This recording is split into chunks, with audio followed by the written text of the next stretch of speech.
সুপ্রিয় শিক্ষার্থীবৃন্দ, আসসালামু আলাইকুম। সবাইকে আমার চ্যানেলের পক্ষ থেকে স্বাগত জানাচ্ছি।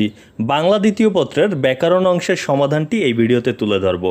১ নং প্রশ্নের এই যে খ নাম্বারটিতে এসেছে যে কোনো ৫টি শব্দের উচ্চারণ লেখো।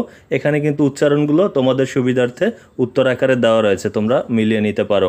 এরপর ২ নংয়েরও যে গ্রামার অংশটি রয়েছে, যে ৫টি শব্দের বানান শুদ্ধ করে লেখো, এটি এখানে দেওয়া রয়েছে, তোমরা দেখে নিতে পারো।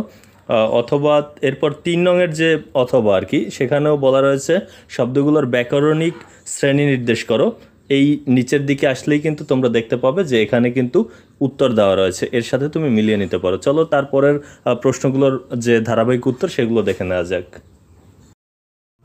এরপরে ৪ নং প্রশ্নে যেটি রয়েছে ব্যাস বাক্য সহ সমাস নির্ণয় করো, উত্তর তোমরা দেখতেই পাচ্ছ। ৫ নং প্রশ্নে রয়েছে অথবা অংশে যে বন্ধনীর নির্দেশ অনুসারে যে কোনো ৫টি বাক্য রূপান্তর করো, সেই ৫টি বাক্যের রূপান্তরও কিন্তু এখানে উত্তর আকারে পাশেই দেওয়া রয়েছে। আর তাছাড়া ৬ নংয়ে যেটি রয়েছে ৫টি বাক্য শুদ্ধ করে লেখো, সেই শুদ্ধ করে বাক্যগুলো তোমরা মিলিয়ে নিতে পারো। এছাড়াও তোমার ৭ নং প্রশ্নের উত্তরটিও তোমাদের সুবিধার্থে দেখাচ্ছি।